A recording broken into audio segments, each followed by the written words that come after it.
이슈 체크콘으로 이어가 보도록 하겠습니다. 오늘 플랫폼 쪽 이야기를 좀 나눠볼 텐데요. 오늘은 유진투자증권의 정의훈 연구원 모시고 이야기 나눠보도록 하겠습니다. 안녕하십니까? 네, 안녕하십니까? 네, 연구원님 또 저희 파이널샷에는 첫 출연이신데 네, 오늘 이렇게 나와주셔서 정말 감사하고요. 아마 시청자분들이 플랫폼 쪽에 대한 투자 포인트 얻는 데 큰 도움이 되실 것 같습니다. 네이버, 카카오 쪽이 최근 들어서 좀 기대감이 커지고 있습니다. 확실히 지난해와는 좀 다르다라는 생각이 드는데요. 2025년 전체적인 업황 어떻게 보고 계십니까? 먼저 AI 업황에 대해서 말씀을 드리면 저희가 AI 업황이 굉장히 좀 많이 과열된 게 2022년 11월에 챗GPT가 등장하고 나서였습니다.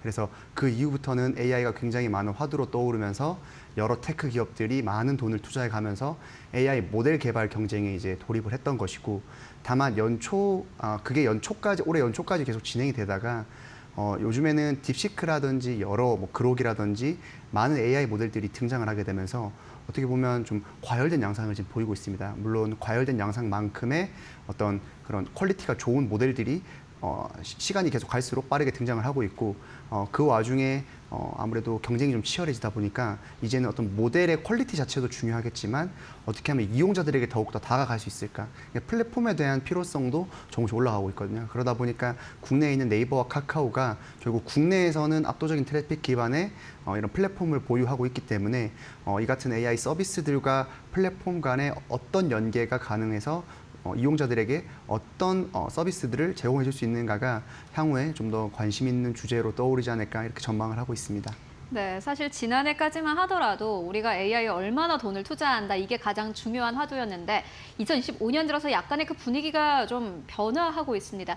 이미 가지고 있는 플랫폼 쪽을 가지고 AI 서비스를 얼마나 잘 활용할 수 있느냐, 돈을 얼마나 잘 벌어들일 수 있느냐가 이제는 2025년의 가장 중요한 화두가 아닐까 하는 생각이 드는데요. 그런 측면에서 봤을 때 한국의 네이버, 카카오 역시나 주목을 해볼 법합니다.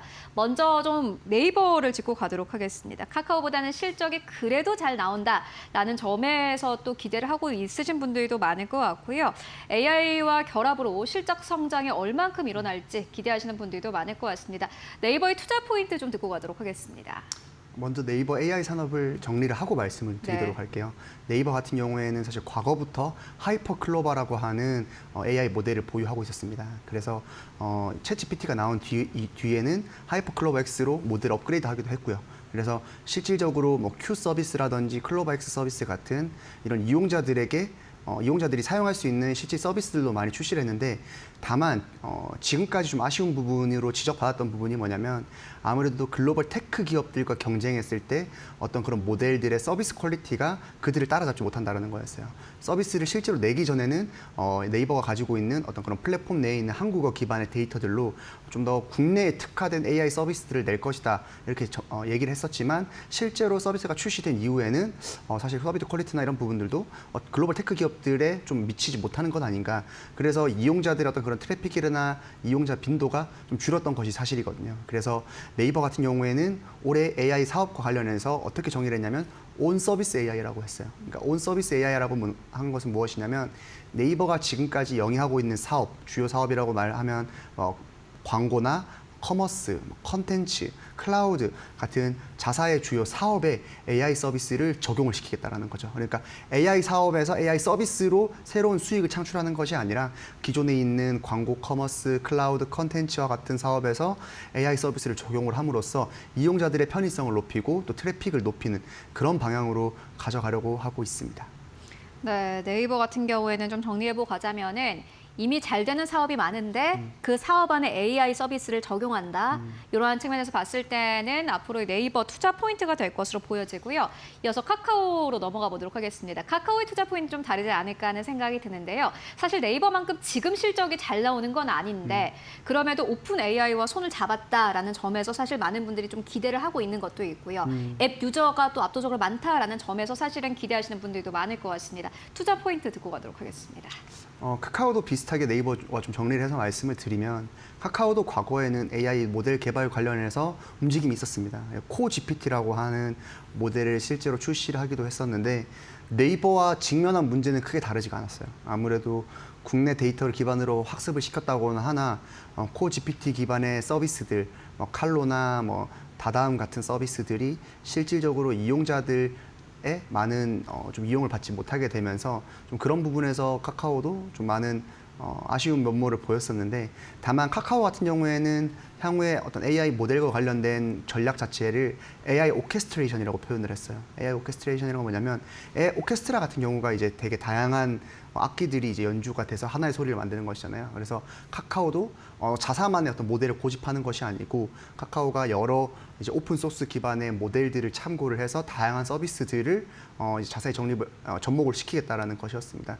이제 그렇게 되면 이제 누릴 수 있는 이점 자체가 어떤 개발 비용이라든지 뭐 서비스 어떤 그런 성과에 대한 부담이 좀 줄어든다라는 것은 있었거든요. 근데 다만 카카오가 계속해서 좀 물음표였던 부분이, 오케스트레이션을 하기 위해서 어떤 회사들과 협업을 할 것이냐라는 부분들이 계속해서 시장에서 의구심으로 자아왔었는데, 올해 연초에 이제 샘 알트먼과 이제 어떤 회담을 나누면서 오픈 AI와 협업을 맺었죠. 그래서 오픈 AI와의 협업으로 관련된 서비스들을 이제 런칭을 해서 그것을 카카오톡에 적용을 하든, 아니면 상반기 중으로 이제 출시할 카나나라고 하는 별도 앱을 하든, 그러니까 그런 방향으로 서비스들을 출시할 것으로 지금 발표를 했습니다. 또 추가적으로 제가 네이버와 카카오 두 회사 모두 이런 AI와 관련된 부분을 말씀을 드렸는데, 다만 두 회사가 실적적인 부분에서는 좀 다르게, 아까 말씀해 주신 대로 좀 그렇죠. 다르고 네. 있잖아요. 그래서 그 부분도 같이 말씀을 드리면, 아무래도 네이버 같은 경우에는 가지고 있는 이점이 광고와 커머스가 강력하다라는 이점을 가지고 있거든요. 특히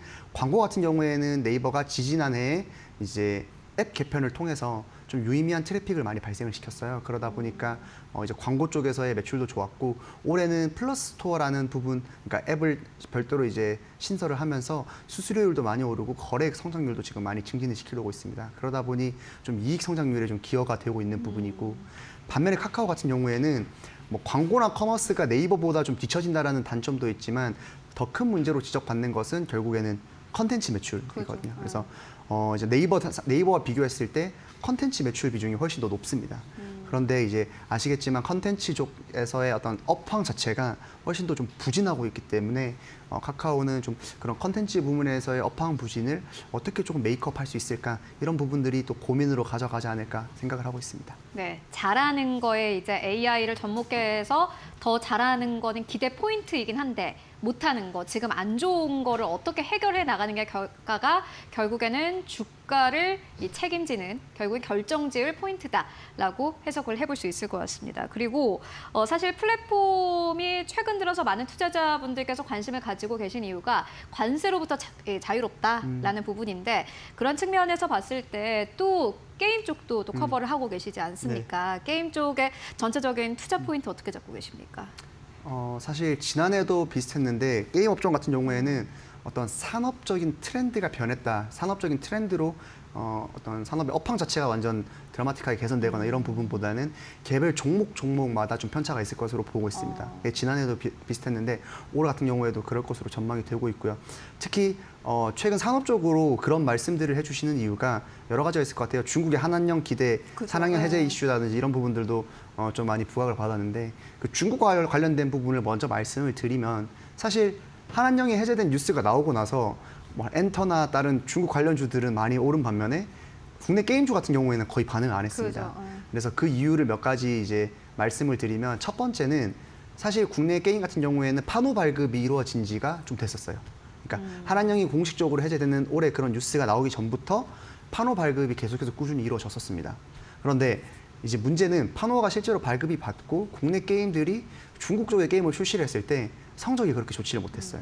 그래서 과거와 다르게 한한령 기간 이후에 우리나라 게임사들이 중국에서 많이 이제 좀 성과를 많이 못 내고 있는 상황입니다. 그래서 그와 관련된 왜 못 낼까 하는 부분들에 대해서도 말씀을 좀 드리면, 아무래도 중국 게임 개발 인력이 많이 올라온 것도 있고, 그러다 보니까 중국 유저의 눈높이도 많이 올라오는 등의 이유로 좀 많이 성과를 못 내다 보니까 좀 한한령 이슈가 국내 게임사들에게 좀 제한적이지 않았나. 그렇다라고 했을 때 국내 게임사들은 결국 활로를 찾아야 될 것인데, 사실 국내 게임 시장의 어떤 부진이 국내 게임, 모바일 게임 시장의 특히 부진이 좀 올해도 이어지고 있기 때문에, 그런 부분에서 조금 더 각 게임사별로 각자의 좀 사업 전략이 조금 더 주가를 아웃퍼폼 시키는 요소가 되지 않을까, 이렇게 전망을 하고 있습니다. 네, 업황 전체에 대한 투자 의견을 제시하시기보다는 이제 게임 업종 같은 경우에는 각각 기업들이 가지고 있는 경쟁력이 중요한 시대이기 때문에 각 기업을 봐야 된다라는 의견 전해주셨는데 그런 측면에서 봤을 때 크래프톤을 보니까 최소 노조로 또 선택을 하셨던데 그 네. 투자 포인트도 좀 들어볼까요?